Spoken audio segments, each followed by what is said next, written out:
À la fin des années 90, Peter Jackson n'était pas encore le réalisateur mondialement reconnu qu'il deviendra quelques années plus tard. Il est avant tout un cinéaste venu de Nouvelle-Zélande, loin des grands centres de décision hollywoodiens, formé dans un cinéma de débrouille et d'inventivité permanente. Ses premiers films sont marqués par un goût prononcé pour les effets spéciaux artisanaux, les maquillages bricolés, les trucages faits maison et une imagination débordante, portée par une énergie presque punk. Quel bonheur, cette crème anglaise! Jackson apprend à tout faire lui-même, à contourner les limites techniques, à transformer le manque de moyens en moteur créatif. Avec Bad Taste, son tout premier film réalisé en 1987, il pose les bases de son style déjanté.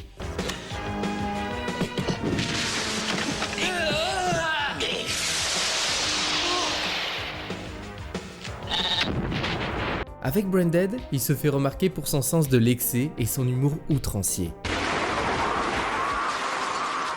Amenez-vous, bande de saloperies de monstres! And Braindead's world premiere went down tonight. Sort of all right. I'm still actually trying to recover at the moment. If you don't take it too seriously, it's excellent. I thought it was hilarious. It was really good entertainment. Incredibly good technically. Superb. Yeah. Good taste? Well, that's debatable. Maybe not. Avec Créature Céleste, il révèle une sensibilité plus intime et une vraie maturité de mise en scène. Based on a true story.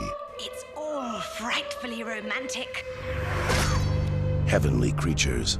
Puis avec Fantôme contre Fantôme, il s'approche pour la première fois d'un cinéma plus ambitieux, tout en conservant une liberté de ton. Fantôme contre fantôme. Ces films attirent l'attention, mais Peter reste un outsider. Un réalisateur atypique, difficile à classer, encore loin d'être considéré comme un pilier de l'industrie américaine. Depuis plusieurs années pourtant, il nourrit un rêve très précis, réaliser sa propre version de King Kong. Plus qu'un simple remake, il y voit une déclaration d'amour au cinéma de son enfance, à ces films qui lui ont donné envie de raconter des histoires et de créer des mondes.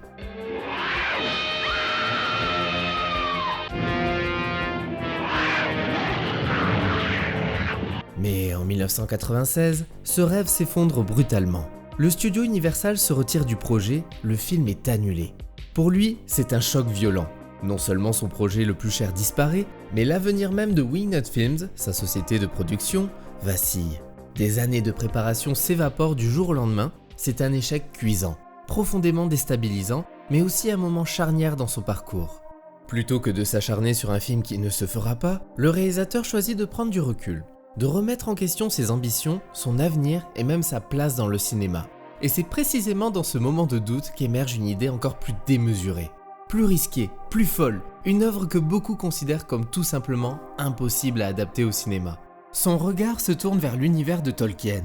Ce que l'on sait moins, c'est qu'à l'origine, le cinéaste ne voulait pas commencer par Le Seigneur des Anneaux. Son idée était d'abord d'adapter Le Hobbit, publié en 1937. Mais le réalisateur se heurte à une situation juridique très complexe. Les droits cinématographiques des œuvres, vendus à la fin des années 60, ont été fragmentés entre plusieurs sociétés. Dans les années 90, lorsque Jackson commence à développer son projet, les droits liés au Hobbit sont plus difficiles à exploiter car ils impliquent davantage de négociations entre différents détenteurs. A l'inverse, l'adaptation du Seigneur des Anneaux apparaît alors plus simple à organiser. Les droits nécessaires sont mieux identifiés et peuvent être négociés plus directement avec les principaux ayants droit. Jackson décide donc de se concentrer sur cette histoire, et après coup, il estime même que ce choix était finalement le bon. Selon lui, Le Seigneur des Anneaux est une histoire beaucoup plus complexe et riche en développement de personnages. Tolkien est une figure à part dans l'histoire de la littérature. Né en 1892 en Afrique du Sud et élevé en Angleterre, il grandit très tôt entouré de légendes et de langues anciennes. Brillant universitaire, il devient un professeur de philologie à Oxford, où il se spécialise dans l'étude des langues germaniques et des textes médiévaux. Cette passion pour les mots façonne toute son œuvre. Avant même de raconter des histoires, Tolkien invente des langues, et très vite, une idée s'impose à lui. Ces langues doivent appartenir à un monde avec ses peuples, ses légendes fondatrices, ses guerres, ses héros et ses tragédies. C'est ainsi que naît progressivement la Terre du Milieu, comme un passé imaginaire complet, construit sur plusieurs millénaires. Marqué par son expérience traumatisante de la Première Guerre mondiale, il imprègne ses récits d'une profonde mélancolie, d'un rapport douloureux à la perte et au temps qui passe. Derrière les quêtes héroïques et les batailles épiques, son œuvre parle avant tout d'amitié, de sacrifice, de courage face à l'écrasement du mal, mais aussi de la disparition progressive d'un monde ancien au profit d'un autre. Publiée pour la première fois entre 1954 et 1955, cette trilogie est bien plus qu'un simple roman de fantasy. Elle devient rapidement un phénomène littéraire mondial, traduite dans des dizaines de langues et vendue à des millions d'exemplaires.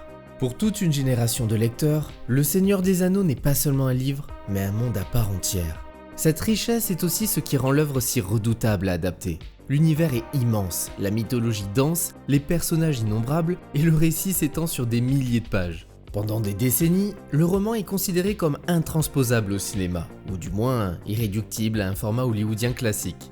Peu de studios osent sérieusement s'y confronter, encore moins en confiant un tel projet à un réalisateur issu du cinéma indépendant néo-zélandais. Pourtant, là où beaucoup voient un obstacle insurmontable, Peter Jackson perçoit une opportunité unique. Le Seigneur des Anneaux ne représente pas seulement un défi technique ou narratif, il y voit la possibilité de créer un monde total, cohérent, ancien et crédible. Un univers à filmer non pas comme un conte ou une fable, mais comme une réalité historique, avec ses peuples, ses conflits et sa mémoire. Dès la fin des années 70, une première tentative ambitieuse voit le jour avec un film d'animation. Le projet se distingue par l'usage de la rotoscopie, une technique mêlant prise de vue réelle et animation qui lui donne une esthétique singulière. Mais le film ne couvre qu'une partie de l'histoire et laisse le récit inachevé, frustrant une partie du public. The Lord of the Rings. Au début des années 80, l'univers revient sous forme animé avec Le Retour du Roi, produit pour la télévision. Plus accessible, plus musical, ce film s'adresse avant tout à un jeune public et prend de grandes libertés avec l'œuvre originale. En 1993, une nouvelle tentative voit le jour sous la forme d'une mini-série finlandaise intitulée Hobbit. Produit pour la télévision, cette adaptation en prise de vue réelle se concentre principalement sur le parcours de Frodon et laisse de côté une grande partie de l'intrigue. La fantasy, jusqu'alors, a rarement été traitée avec un tel sérieux à Hollywood. Elle est souvent perçue comme un divertissement léger, parfois naïf, rarement comme un genre capable de rivaliser avec les grandes fresques historiques ou dramatiques. Cependant, le metteur en scène est convaincu du contraire. Il est persuadé que la Terre du Milieu peut exister au cinéma. Dès 1997, bien avant que le projet ne soit officiellement financé, il commence à lui donner une existence concrète. Il s'entoure de collaborateurs de confiance, parmi lesquels Christian Rivers, artiste issu de Weta Workshop, une entreprise spécialisée dans la création de décors, de créatures et d'effets spéciaux physiques. Avant de devenir une référence mondiale, Weta Workshop est avant tout le fruit d'un esprit artisanal et d'une envie farouche de tout fabriquer soi-même. Le studio est fondé en 1986 en Nouvelle-Zélande par Peter Jackson, entouré de Richard Taylor et Tanya Roger. À cette époque, Jackson tourne encore des films de genre avec les moyens du bord, et les effets spéciaux se font dans des conditions parfois rudimentaires, mais avec une liberté créative totale. Les premiers projets du studio sont marqués par cette approche très fait main. Prothèses, maquillage, créatures ou accessoires sont conçus pour exister réellement, pas seulement pour être filmés. Même dans l'horreur ou la comédie macabre, Weta cherche déjà à donner une vraie personnalité à ses créations. Le nom du studio est d'ailleurs tout sauf anodin. Le Weta est un insecte géant de Nouvelle-Zélande, ancien, résistant, un peu inquiétant, mais incroyablement robuste. Une image qui colle parfaitement à l'ADN du studio. Pas forcément élégant au premier regard, mais solide, authentique. Chez Weta, les objets sont imparfaits, marqués par le temps et racontent une histoire à eux seuls. Avec le temps, le studio gagne en reconnaissance et commence à travailler sur des productions de plus en plus ambitieuses. On retrouve leurs pattes sur King Kong, où la créature principale repose sur un mélange très poussé d'éléments physiques et numériques, ou encore sur Le Dernier Samouraï, pour lequel Weta conçoit armures, armes et accessoires avec un souci d'authenticité historique impressionnant. Même constat sur iRobot ou Narnia, où le studio participe à la création de créatures et d'éléments visuels devenus emblématiques. Ce qui la distingue des autres grands studios, c'est cette défense constante des effets pratiques, des costumes lourds, des décors palpables et des accessoires utilisables par les acteurs. Cette approche influence directement la mise en scène. L'impact de Weta dépasse largement la liste de ses collaborations prestigieuses. Le studio a contribué à redonner une vraie valeur artistique aux effets spéciaux physiques en rappelant qu'ils ne sont pas un vestige du passé, mais un outil essentiel pour créer des univers. Il a aussi montré qu'un studio basé loin d'Hollywood pouvait imposer sa vision et devenir une référence mondiale sans renier son identité. Et pour revenir au Seigneur des Anneaux, Rivers devient rapidement l'un des plus proches partenaires créatifs. Ensemble, ils se lancent dans un travail colossal de storyboard, dessinant des centaines de plans afin de comprendre comment raconter cette histoire avec une caméra, comment organiser l'espace, le mouvement et le rythme d'un récit aussi vaste. Des centaines de dessins voient le jour. En parallèle, Jackson confie à Richard Taylor et à l'équipe de Weta Workshop une mission fondatrice, imaginer leur propre vision de la Terre du Milieu. Pas une version idéalisée ou fantaisiste, mais un monde marqué par le temps, les conflits et les civilisations qui s'y sont succédées. Chaque arme doit sembler forgée par un usage réel, chaque armure portée, réparée, transmise. Les créatures doivent avoir une logique anatomique, une présence tangible. Rien ne doit paraître neuf ou artificiel.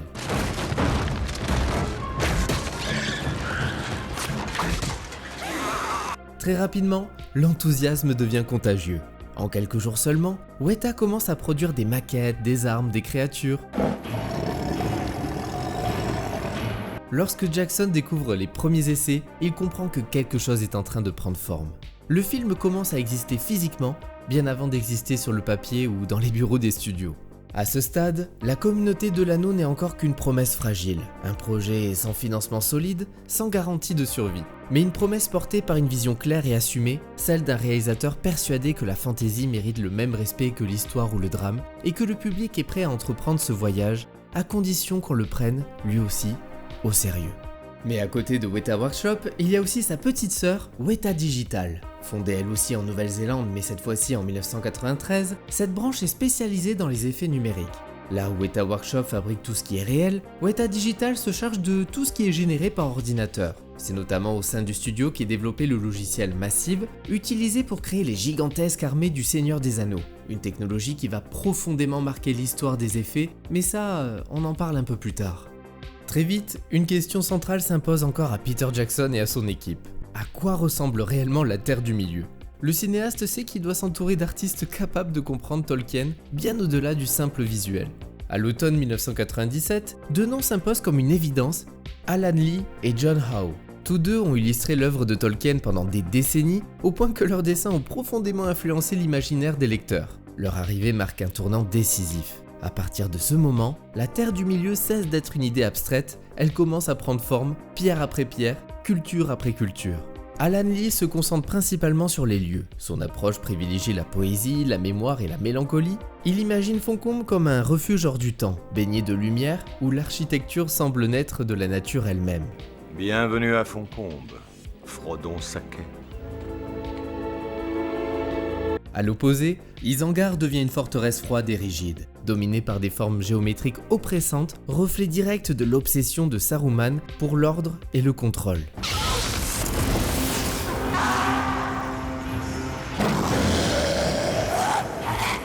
La Moria apparaît comme un vestige monumental d'une grandeur disparue, écrasante par son échelle, tandis que la Lothlórien se distingue par une élégance aérienne. Puisse cette lumière vous éclairer dans les endroits sombres. À travers ces décors, chaque civilisation est définie visuellement avant même d'exister à l'écran.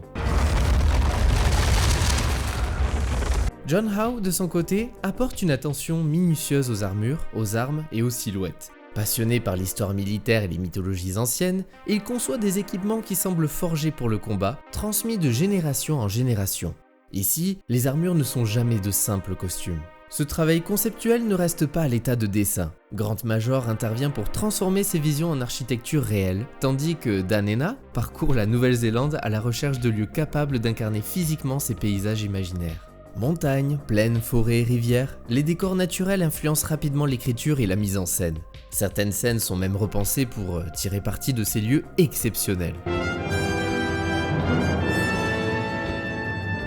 Pendant ce temps, Weta Workshop travaille sans relâche. L'atelier produit des centaines d'armes, d'armures, de créatures et d'éléments de décor. Alors que l'univers visuel se précise, un autre chantier tout aussi délicat avance en parallèle, l'écriture du scénario. Peter Jackson s'associe à Fran Walsh et Philippa Boyens pour adapter l'œuvre de Tolkien sans le trahir. Leur objectif n'est pas de tout transposer, mais de trouver un équilibre entre fidélité et efficacité cinématographique. Il s'agit de préserver l'âme du roman tout en construisant un récit capable de fonctionner sur grand écran. Très tôt, ils comprennent que des choix douloureux sont inévitables. Le récit doit être resserré, la structure clarifiée, le rythme repensé. Des personnages et des séquences emblématiques du livre font l'objet de longues discussions. Leur suppression n'est jamais prise à la légère, mais elle s'impose pour préserver la cohérence dramatique et maintenir la menace que représente l'anneau. En clair, la communauté de l'anneau ne peut pas être qu'un simple film d'aventure. Il doit poser les fondations d'un monde entier, introduire des personnages appelés à évoluer sur plusieurs années et donner au spectateur le sentiment d'entrer dans une légende en mouvement. Chaque décision, qu'elle soit narrative, visuelle ou symbolique, est prise avec cette ambition en tête. Rien qu'à ce stade, le projet est déjà d'une ampleur démesurée. Le monde existe, les personnages prennent forme, l'histoire s'écrit jour après jour, et pourtant, malgré tout ce travail colossal, le Seigneur des Anneaux reste sans véritable foyer. Aucun studio n'est encore engagé pleinement. À la fin des années 90, peu de studios sont disposés à financer une œuvre d'une telle envergure, encore moins portée par un réalisateur perçu comme atypique. La fantaisie ambitieuse, sérieuse et adulte reste un pari jugé trop risqué. Et c'est finalement Miramax, alors dirigé par Harvey Weinstein, qui accepte de s'engager.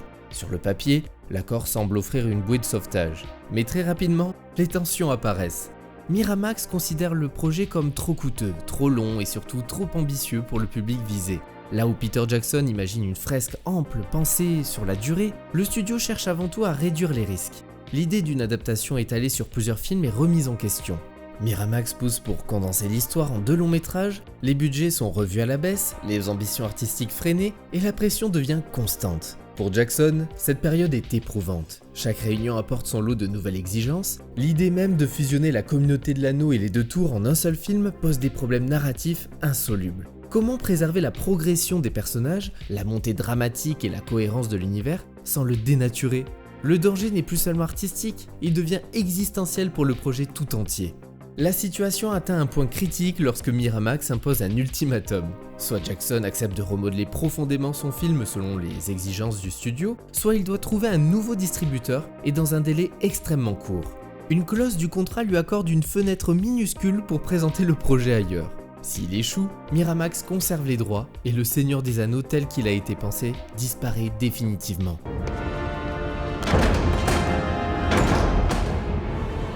Commence alors une véritable course contre la montre. Jackson et son équipe rassemblent tout ce qu'ils ont construit jusque-là, storyboard, dessins, maquettes, tests visuels, notes de mise en scène, concepts artistiques. Il ne s'agit plus seulement de vendre un scénario, mais une vision déjà incarnée. La rencontre décisive a lieu avec New Line Cinema, la fameuse maison que Freddy a construite.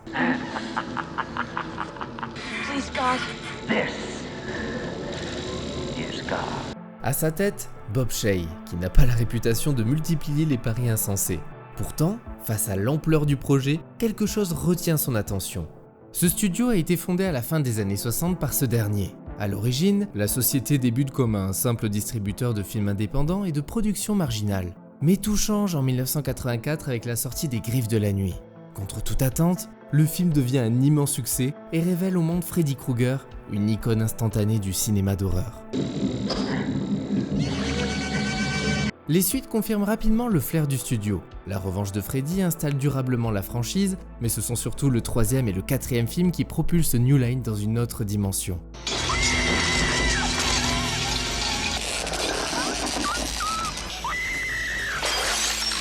Ces épisodes rencontrent un triomphe commercial, au point que le studio hérite d'un surnom qui lui collera longtemps à la peau, la maison que Freddy a construite.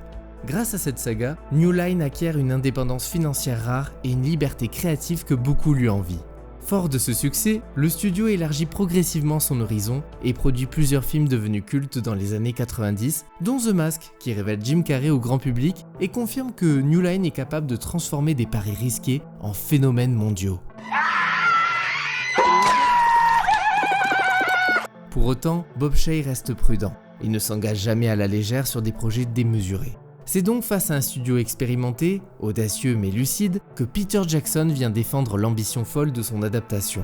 Le metteur en scène expose sa vision, parle de Tolkien, de la Terre du Milieu, de l'histoire à raconter sur le long terme, puis vient cette remarque devenue depuis légendaire: pourquoi faire 2 films alors que Tolkien a écrit 3 livres ? En un instant, tout bascule. Là où Miramax voyait un problème à réduire, New Line perçoit une opportunité à embrasser pleinement. Le projet n'est pas seulement sauvé, il est validé dans sa forme la plus ambitieuse, une trilogie tournée d'un seul tenant. Les fous de chez Miramax ne voulaient pas simplement condenser l'histoire, ils étaient prêts à la charcuter en profondeur. Pour faire tenir le film sur 1 ou 2 films d'environ 2 heures, certaines notes proposaient carrément de supprimer ou fusionner plusieurs personnages. Il a notamment été question de faire disparaître Merry et Pippin ou de les regrouper en un seul personnage, tandis que d'autres rôles comme Gimli devaient être réduits. Le studio était prêt à tout simplifier, quitte à sacrifier une grande partie de l'univers imaginé par Tolkien. Autant dire que le projet s'éloignait dangereusement de l'œuvre originale et qu'on n'était pas loin d'une catastrophe. Heureusement que la maison que Freddy a construite était là pour sauver le projet. Pour Jackson et son équipe, le soulagement est immense, presque irréel. Ils quittent la réunion conscients d'avoir échappé de justesse à un naufrage. Le feu vert est donné, mais il s'accompagne immédiatement d'une nouvelle réalité. Le budget annoncé, environ 65 millions de dollars par film, est largement sous-estimé. En vérité, la trilogie coûtera bien davantage. Le studio en est conscient, mais accepte le risque, misant sur les ventes internationales, la longévité de l'œuvre et la puissance de l'univers. Les dirigeants du studio iront même jusqu'à se rendre en Nouvelle-Zélande afin de rassurer les partenaires financiers et mesurer concrètement l'ampleur du chantier. Malgré tout ça, le cinéaste sait que travailler avec un grand studio implique forcément des tensions. Il reconnaît que des désaccords sont inévitables sur un projet d'une telle ampleur, mais explique que tout repose avant tout sur la confiance. Et oui, le studio doit croire en l'équipe pour transformer l'œuvre de Tolkien en une trilogie ambitieuse et coûteuse. Mais le metteur en scène espère qu'on ne viendra pas trop lui imposer des idées contraires à sa vision. Il souligne d'ailleurs que cette relation démarre sous de bons auspices. Si l'idée de tourner 3 films vient de Bob Shaye, dirigeant de la New Line, 2 cadres du studio jouent également un rôle important, Mike DeLuca et Mark Ordersky, tous 2 passionnés par cet univers. Leur implication dépasse le simple cadre professionnel. Lors d'une réunion consacrée à l'histoire, Ordersky se met à citer des passages du livre mot pour mot, surprenant toute l'équipe.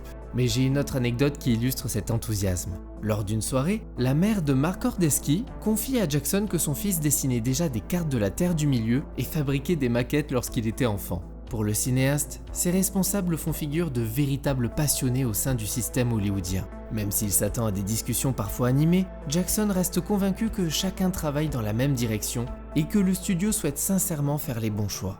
Une fois la trilogie officiellement lancée, un nouveau défi majeur arrive, le casting. Il ne s'agit pas simplement de trouver des visages correspondant à des descriptions, mais de réunir des interprètes capables de porter une histoire sur plusieurs années, de créer une véritable cohésion à l'écran et d'incarner des personnages déjà profondément ancrés dans l'imaginaire collectif. Chaque choix est crucial. En route.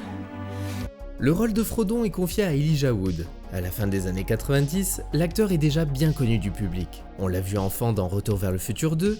Faut servir de ses mains. C'est fait pour les bébés, c'est un jouet. Puis dans des films comme The Faculty, où il explore un registre à la fois plus fun et plus sombre.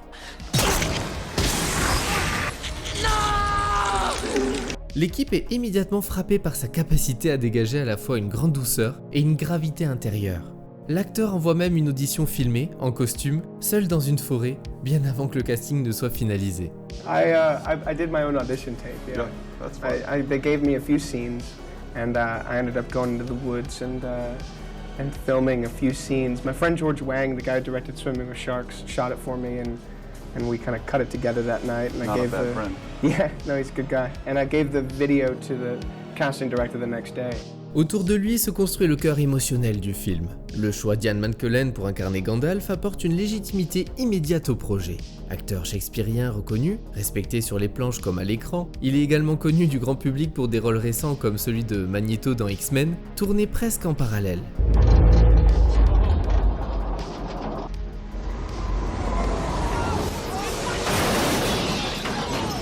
McKellen donne à Gandalf une autorité naturelle, mêlée d'humour, de sagesse et de bienveillance. Un magicien n'est jamais en retard, ni en avance d'ailleurs. Il arrive précisément à l'heure prévue. Le rôle d'Aragorn, en revanche, connaît un parcours bien plus chaotique. Initialement confié à Stuart Townsend, le personnage est repensé à la toute dernière minute. À seulement une semaine du début du tournage, le cinéaste prend une décision extrêmement difficile, remplacer l'acteur. Un choix douloureux, humainement compliqué, mais qu'il estime nécessaire pour le film. C'est Viggo Mortensen qui est appelé en urgence. Je peux éviter d'être vu si je le désire, mais disparaître totalement, c'est un don rare. À l'époque, il n'est pas encore une star. Arrivé sur le tournage presque sans préparation, le comédien s'approprie immédiatement le personnage. Son engagement physique, son sérieux et son rapport instinctif au rôle vont profondément marquer la trilogie et redéfinir l'image d'Aragorn dans la culture populaire. Pour incarner Legolas, Jackson choisit Orlando Bloom, alors quasiment inconnu du grand public. Fraîchement sorti d'école de théâtre, il n'a que très peu d'expérience au cinéma. Ce pari audacieux s'avère payant. Bloom apporte au personnage une élégance et une légèreté qui contrastent avec la rudesse du voyage, renforçant l'aura elfique de Legolas. Le rôle de Gimli revient à John Rhys Davies, acteur déjà reconnu pour des apparitions dans Indiana Jones ou la série Sliders. Caché sous des heures de maquillage et de prothèses, il donne au personnage une personnalité bourrue. Sean Astin, qui interprète Sam, est lui aussi un visage familier du public. Révélé très jeune dans Les Goonies, il apporte à Sam une sincérité, une chaleur humaine et une loyauté sans faille. Sabre de bois, Sam Gamgee. J'étais pas à la coupe de la fenêtre, votre seigneurie. Évidemment, impossible de parler du Seigneur des Anneaux sans évoquer Christopher Lee, qui incarne le redoutable Saruman. Acteur britannique à la carrière monumentale, il a marqué le cinéma fantastique et horrifique, notamment avec ses rôles pour les studios Hammer.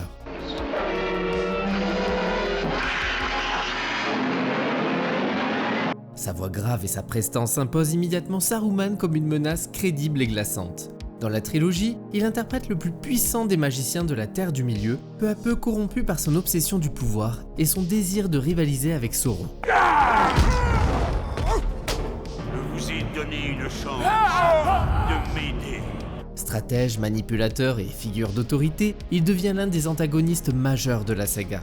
Grand admirateur de l'œuvre de Tolkien, qu'il relisait chaque année, Christopher Lee est d'ailleurs le seul acteur de la trilogie à avoir rencontré l'écrivain en personne.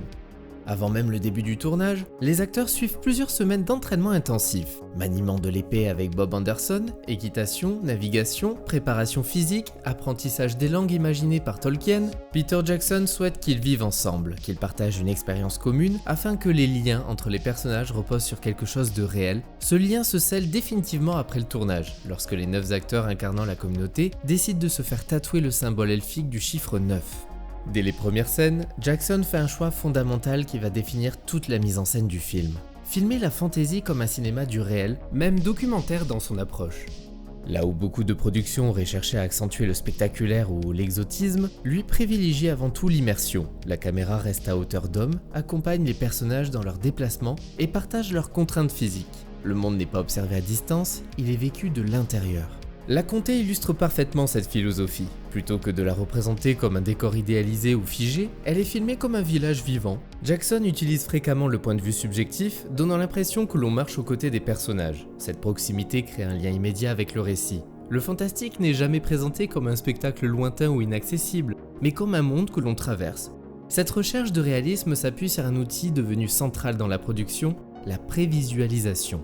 Christian Rivers, épaulé par Randall William Cook, développe des séquences entières sous forme d'animation rudimentaire. Ces prévisualisations permettent à Jackson de tester le rythme, les angles de caméra, la durée des plans et la chorégraphie des scènes d'action bien avant le tournage. L'objectif n'est pas de figer le film, mais de sécuriser les moments les plus complexes et d'anticiper les difficultés techniques.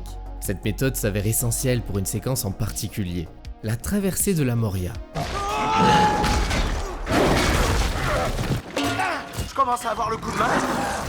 Cette partie exige une précision extrême. Les escaliers vertigineux, les combats, les effondrements, les mouvements de foule, tout est minutieusement préparé en amont. Certaines scènes nécessiteront près d'une année entière de travail, entre le tournage, l'animation et les effets visuels, tant la coordination entre les départements est complexe. L'arrivée du gardien de la Moria illustre parfaitement cette approche.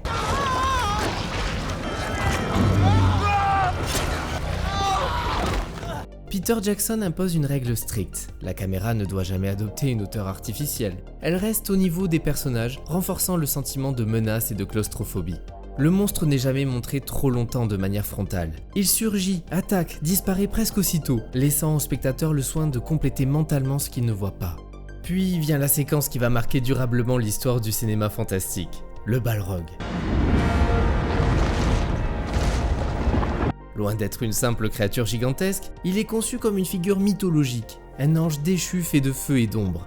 Inspiré par les illustrations d'Alan Lee et John Howe, le Balrog est d'abord sculpté sous forme de maquette avant d'être animé numériquement. Même ses armes, une épée et un fouet de feu, sont pensées comme des extensions surnaturelles de son corps. Ne passerez pas! Autour de ces grandes séquences, le long métrage est en perpétuelle évolution. Le tournage s'étale sur près de 438 jours, ponctué de retours constants sur le scénario et d'ajustements permanents liés aux contraintes techniques. Le film se construit, se réinvente et s'affine jour après jour. Et pourtant, malgré cette ambition et cette maîtrise, une question demeure. Comment le public va-t-il accueillir un film aussi dense, aussi exigeant, aussi singulier ? La réponse ne tardera pas à arriver. Alors que le tournage et la post-production sont encore en cours, la communauté de l'anneau commence à exister aux yeux du monde bien avant sa sortie officielle. En mai 2001, une décision aussi audacieuse qu'inhabituelle est prise, présenter 26 minutes du film au Festival de Cannes. Il ne s'agit pas d'une bande-annonce classique, mais d'un véritable extrait, monté sur pellicule, composé de scènes choisies, encore accompagné de musique temporaire empruntée notamment à Gladiator. Dans une salle remplie de journalistes, de professionnels et de cinéphiles aguerris, personne ne sait réellement à quoi s'attendre. Montrer une œuvre encore inachevée, aussi ambitieuse, relève presque de la provocation. Pourtant, dès les premières images, quelque chose se produit. Les paysages, l'ampleur visuelle, la gravité du ton, la rigueur de la mise en scène, tout va à l'encontre des préjugés. Les spectateurs présents ce jour-là découvrent un univers d'une cohérence et d'une maîtrise impressionnantes, qui semble déjà pleinement abouti. Thank you. I'd like to welcome you all to the special screening of some footage from the Lord of the Rings trilogy. New Line Cinema have given us an amazing opportunity to live and breathe Middle-earth for the last 14 or 15 months. We actually started shooting on October the 11th, 1999, and we're actually still shooting today, which explains why I can't be with you for this screening. But I really hope that you enjoy the footage. Over 2,500 cast and crew have been working very hard to bring Tolkien's world to life. And you're about to have a look at a little piece of what the rest of the world will be seeing when the first of the 3 movies opens in December. So enjoy. Thank you. À la fin de la projection, la salle explose. Les applaudissements sont francs, prolongés, le Seigneur des Anneaux ne ressemble à rien de ce qui a été montré jusque-là. Ce moment marque un tournant décisif. Le film cesse d'être un pari risqué pour devenir un événement annoncé. I've had a wonderful ability to combat tiredness and stress because I have always wanted to make movies. I've always wanted to direct films, and ever since I was 9 years old. And to be the filmmaker who's making The Lord of the Rings is actually the ultimate, really. And so, any time that I got stressed or tired or felt exhausted, I just would say to myself, "Look, you're making The Lord of the Rings," and I'd immediately kind of perk up again. La Warner, chargée de la distribution internationale, comprend immédiatement l'importance de ce choc. Cette prestation cannoise devient un pilier de la stratégie de communication. Malgré cet engouement précoce, une inquiétude demeure. La communauté de l'anneau doit sortir quelques semaines après Harry Potter à l'école des sorciers, un autre mastodonte de la fantasy, soutenu par une franchise déjà extrêmement populaire. Le risque de saturation est réel. Certains redoutent que le public confonde les deux univers ou que l'un écrase l'autre. Mais très vite, ces craintes s'évanouissent. Lorsque le film sort en salle en décembre 2001, l'attente est immense. Depuis des mois, les images circulent, les bandes annonces marquent les esprits et le bouche à oreille né à Cannes ne cesse de grandir. Dans de nombreux pays, les premières séances affichent complet plusieurs jours à l'avance. Devant certains cinémas, des files d'attente se forment dès l'aube.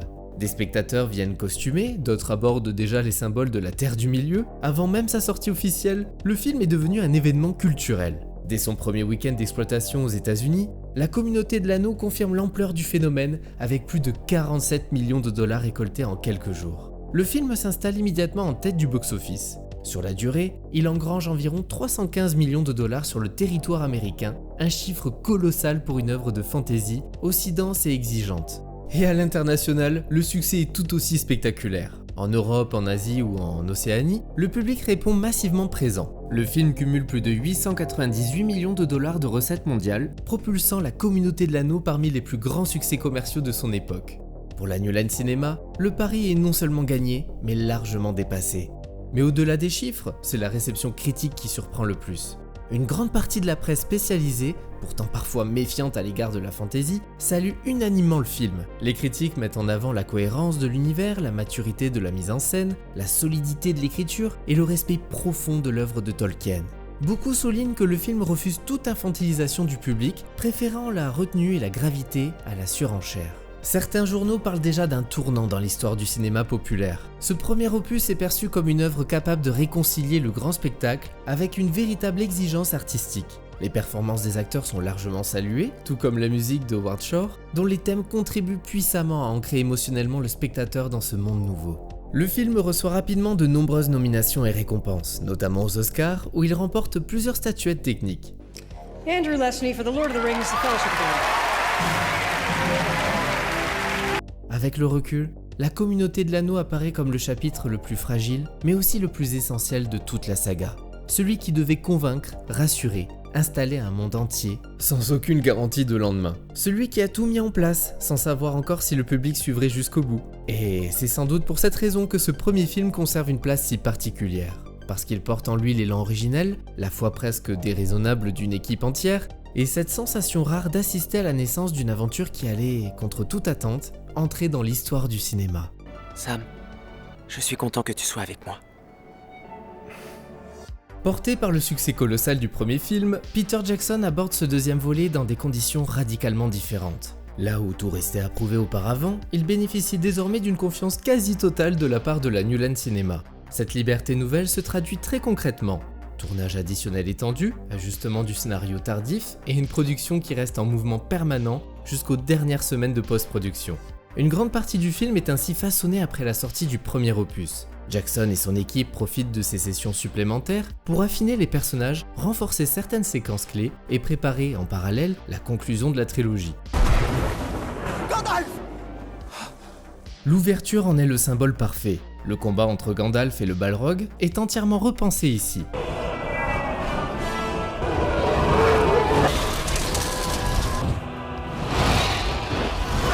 La scène exige des mois de travail en animation et en compositing. Elle est conçue comme un affrontement presque cosmique, plus spirituel que physique. Howard Shore retravaille même sa partition, inversant certains motifs musicaux pour accompagner la chute de Gandalf dans un mouvement tragique. Fuyez, pauvre fou! Le personnage de Gollum constitue l'une des plus grandes révolutions techniques du film. Initialement engagé uniquement pour la voix, Andy Serkis s'impose rapidement sur le plateau par son jeu physique.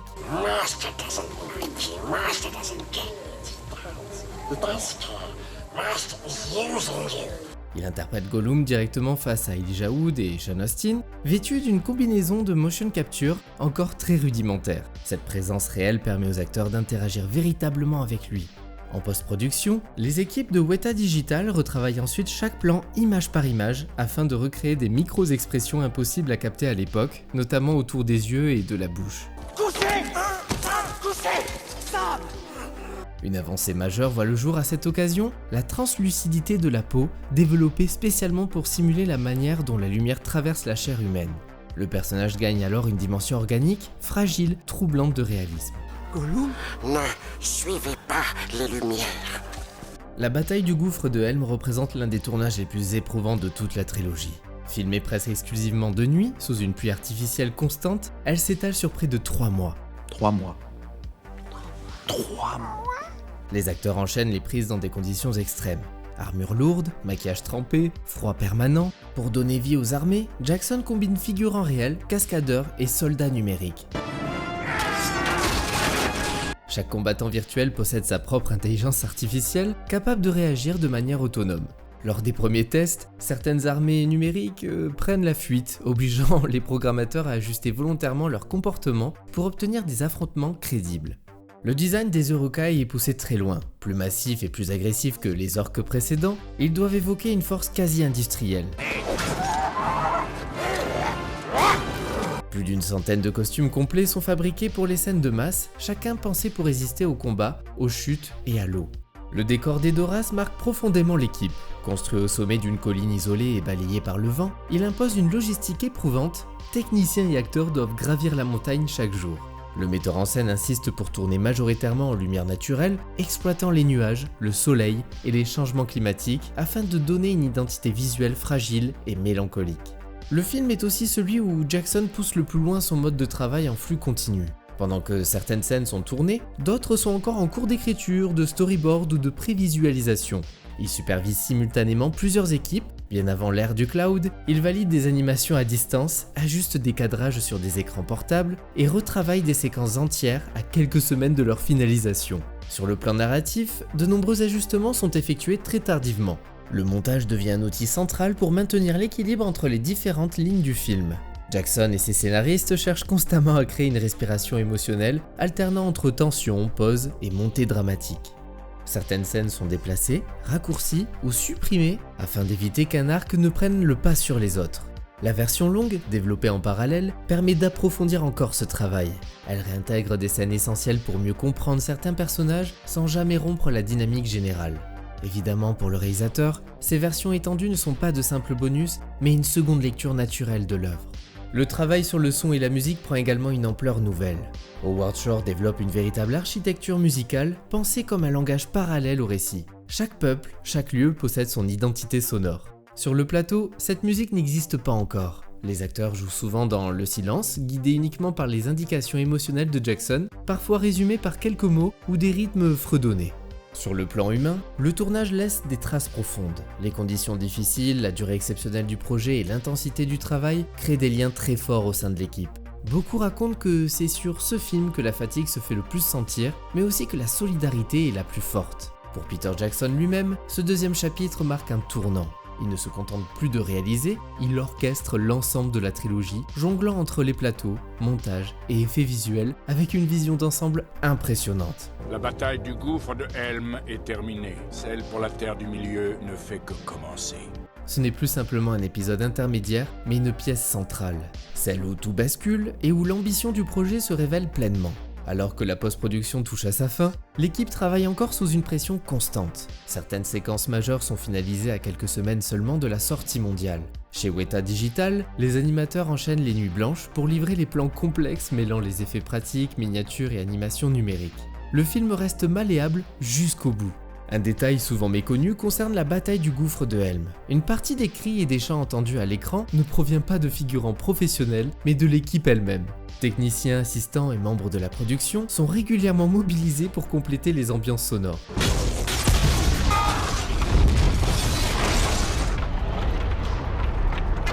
Le travail sur les miniatures atteint également un niveau rarement vu à l'époque. Le gouffre de Helm est recréé sous plusieurs formes, maquettes géantes, éléments à échelle réduite et extensions numériques. Ces différentes versions sont combinées plan par plan pour donner l'illusion d'un espace immense et cohérent. La destruction du mur, notamment, est le résultat d'un mélange précis entre explosion réelle sur miniature et animation numérique afin d'éviter toute sensation artificielle.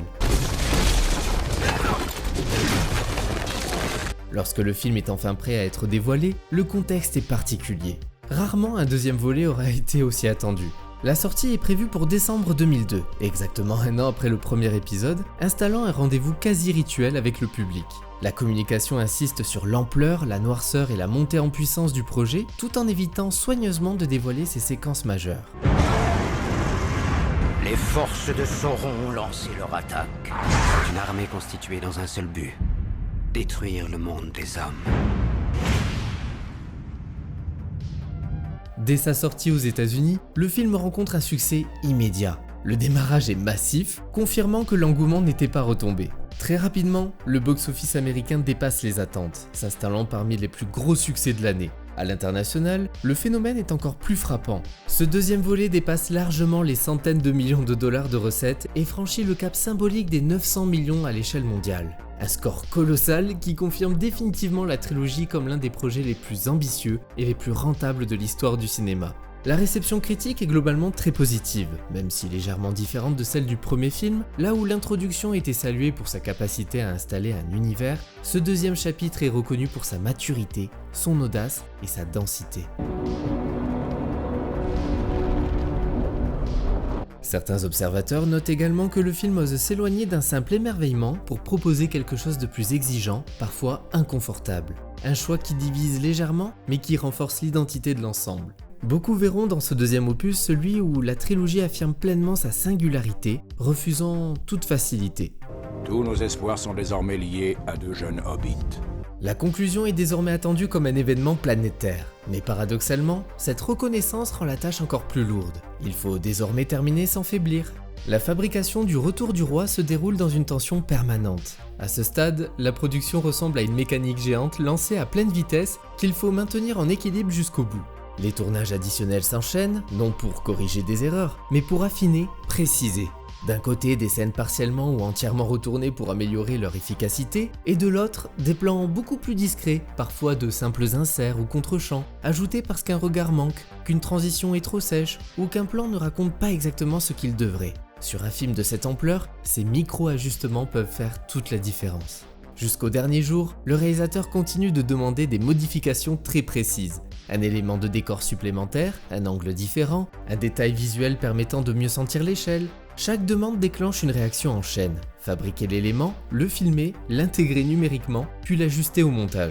L'urgence est constante, mais l'exigence ne faiblit jamais. Tant que l'image ne fonctionne pas parfaitement, elle n'est pas considérée comme terminée. Cette pression se concentre particulièrement chez Weta Digital. Les équipes doivent finaliser des centaines de plans d'effets visuels dans un délai extrêmement serré. La charge de travail devient vertigineuse. Pourtant, le studio refuse de céder à la facilité.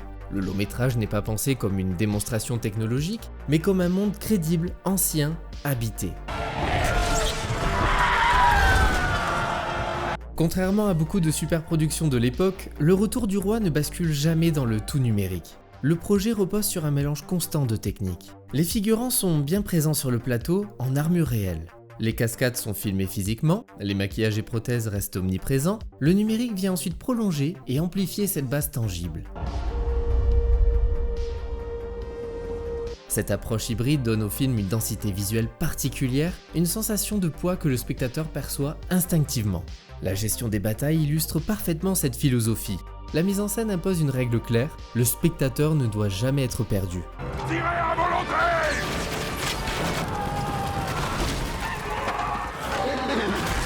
Les plans larges servent à situer l'ampleur, mais le récit passe avant tout par des fragments humains. La caméra reste au cœur de la mêlée, pour préserver la lisibilité et l'émotion. Pour Frodon. La conception des décors obéit à la même logique. Minas Tirith, par exemple, ne naît pas uniquement sur ordinateur. Une partie de la cité est construite dans une véritable carrière, directement taillée dans la roche. Minas Tirith, la cité des rois.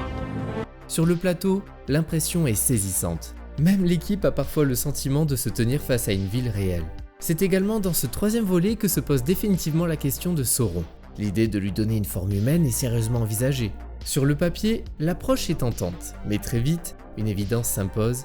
En incarnant physiquement Sauron, on réduit sa puissance symbolique. Il devient un adversaire identifiable, là où il doit rester une force écrasante.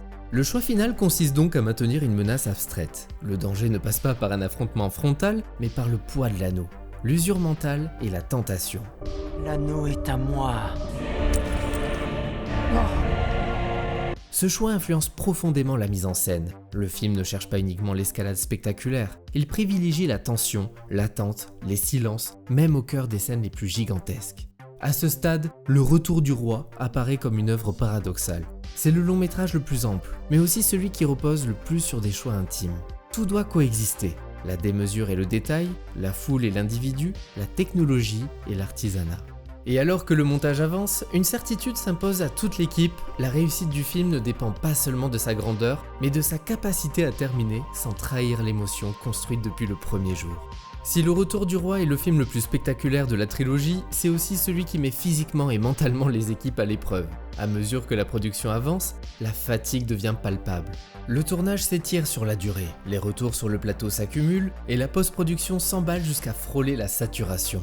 Certaines scènes sont tournées dans des conditions particulièrement éprouvantes. Les derniers moments de Frodon et Sam, par exemple, sont filmés dans un hangar métallique proche de l'aéroport de Wellington.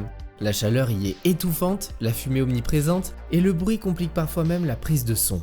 Je suis heureux que tu sois ici avec moi, Sam Gamgee. Plutôt que de conclure brutalement, le film prend le temps de dire adieu à ses personnages et à son monde. Chaque épilogue agit comme une respiration supplémentaire, permettant au spectateur de quitter la terre du milieu progressivement. La fermeture de la porte ronde devient alors un geste simple pour clore une aventure gigantesque. And cut. That's great. We'll jig the gate. Good. lovely last shot. Thank you very, very much. Bravo, everybody!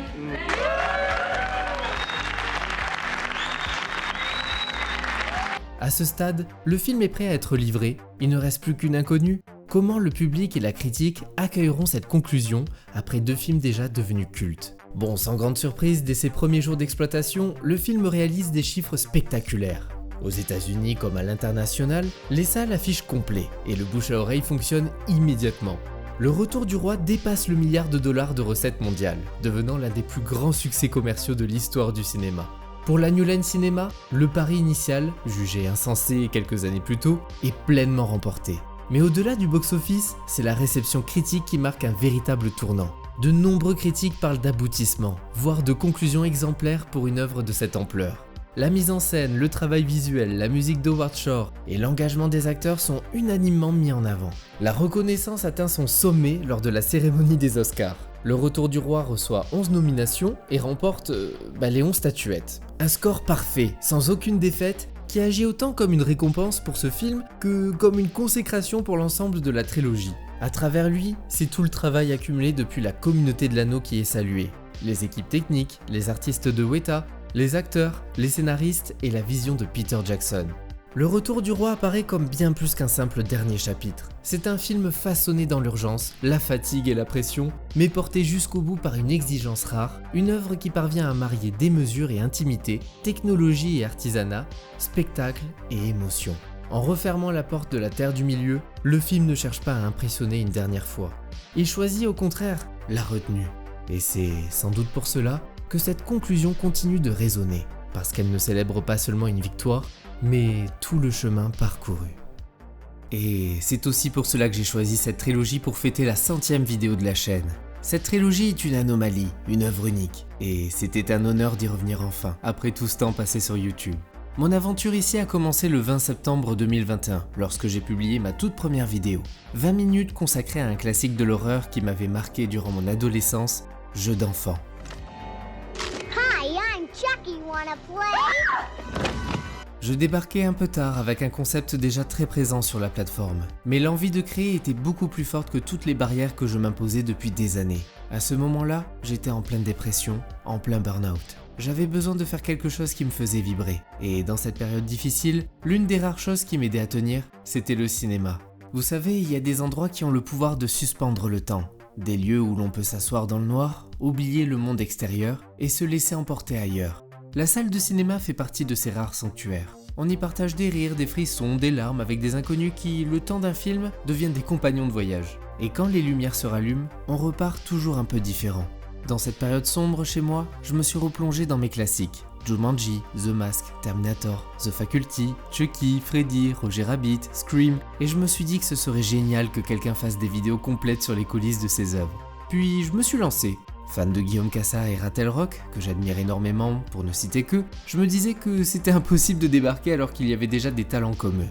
Et pourtant, j'ai quand même tenté. La première vidéo avait une voix timide, un rythme hésitant, un mauvais mixage, un montage très lent, mais j'étais fier. Et petit à petit, les vidéos se sont enchaînées. Et petit à petit, vous êtes arrivés. Vous m'avez soutenu, encouragé. Presque 5 ans plus tard, nous sommes près de 70 000. Alors oui, ça ne veut pas dire que vous êtes 70 000 à regarder chaque vidéo, et les dernières audiences le prouvent, mais c'est quand même incroyable, parce que je n'imaginais pas faire autant de rétrospectives. Je n'imaginais pas rassembler autant de personnes. Ce genre de choses, ça n'arrive qu'aux autres normalement. Et au fil du temps, vous avez pu entendre d'autres petites voix. Alors je voulais aussi prendre un moment pour remercier Poppy, Andrea, Carla, Fabien, Ludo et Baptiste, qui ont accepté de prêter leur voix pour incarner en français les propos de réalisateurs et d'acteurs. Donc là, tu peux le dire en mode t'es contente. C'était vraiment cool de voir mon nom dans le script. Je suis heureuse. C'était vraiment cool de voir mon nom dans le script, mais après avoir lu le scénario, j'avais peur que le public pense que c'était une vraie film, mais c'est écrit une. C'est pour ça. C'était vraiment cool de voir mon nom dans le script, mais après avoir lu le scénario, j'avais peur que le public vraiment pense que très enjoué. c'était une vraie film. C'est lui qui a eu les pires conditions de toute la série. Il a eu encore moins de temps que les autres et aussi la pire idée de la franchise, le bébé Freddy. William Golding a écrit une introduction dans son livre, Sa Majesté des Mouches, où il parle de la jeunesse de cette histoire. C'est vraiment très difficile. C'est vraiment difficile ? Oui. Merci à vous d'avoir embarqué dans cette aventure.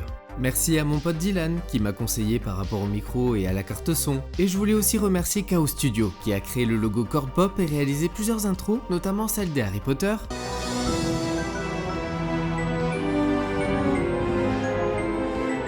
mais aussi de Vendredi 13, de Freddy et de plein d'autres. Son incroyable travail a énormément contribué à l'identité visuelle de la chaîne. Merci aussi à toutes celles et ceux qui commentent, qui partagent, qui reviennent chaque semaine, parfois depuis le début. Même quand les vidéos marchent moins, même quand l'algorithme est capricieux, vous êtes toujours là. Et ça vaut beaucoup plus que n'importe quel chiffre. Alors voilà, tout simplement, merci. Pour la suite, plusieurs rétrospectives sont déjà prêtes et programmées jusqu'à cet été. Il y aura de l'action, de l'horreur, des séries cultes, comme d'habitude. J'espère que vous serez au rendez-vous. Parce qu'au fond, cette chaîne, c'est un peu comme ces films qui nous accompagnent toute une vie. Elle évolue, elle change, elle grandit, mais l'essentiel reste le même, partager une passion commune. Et comme dans toute grande aventure, l'important n'est pas seulement la destination, mais ceux qui marchent à vos côtés. Merci d'être là depuis le début, ou d'avoir rejoint le voyage en cours. Et si ces 100 premières vidéos ont été un voyage, alors la prochaine étape ne fait que commencer.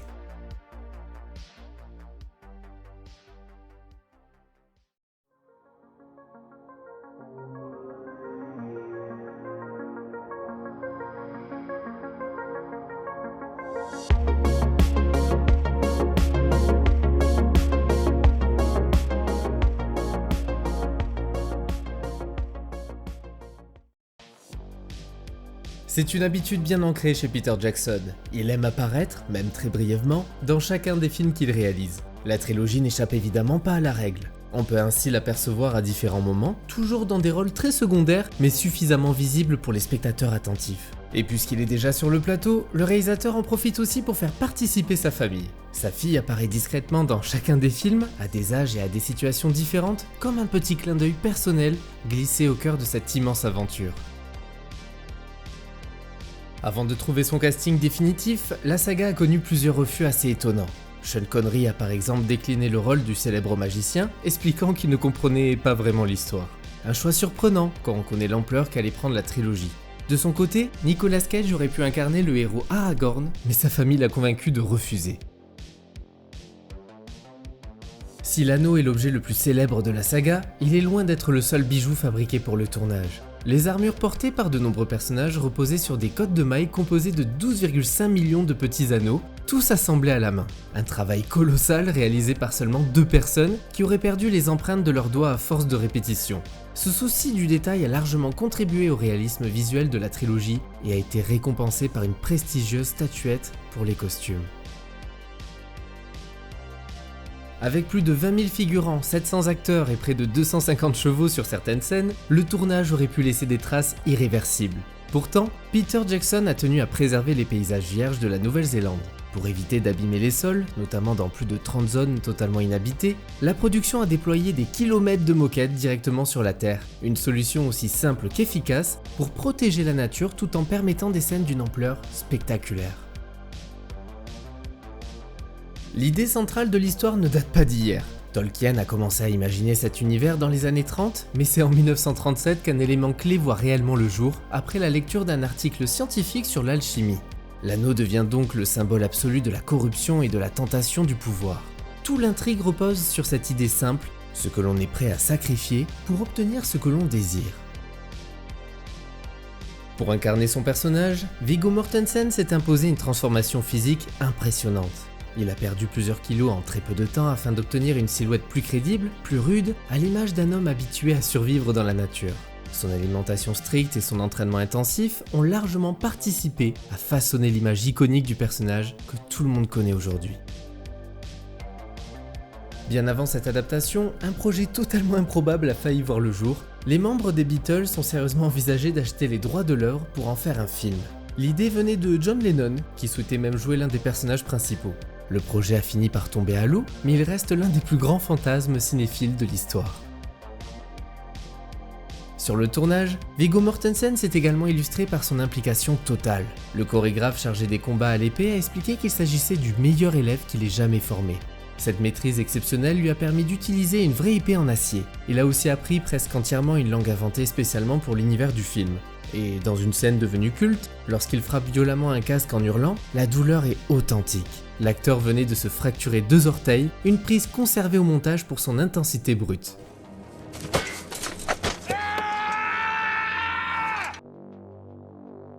Et enfin, pour éviter une classification trop sévère et une interdiction aux plus jeunes, le metteur en scène a pris une décision très astucieuse. Les créatures ennemies saignent, mais leur sang est noir. Ce simple choix visuel rend les scènes de bataille beaucoup moins choquantes à l'écran, une petite astuce qui a largement contribué au succès mondial de la trilogie.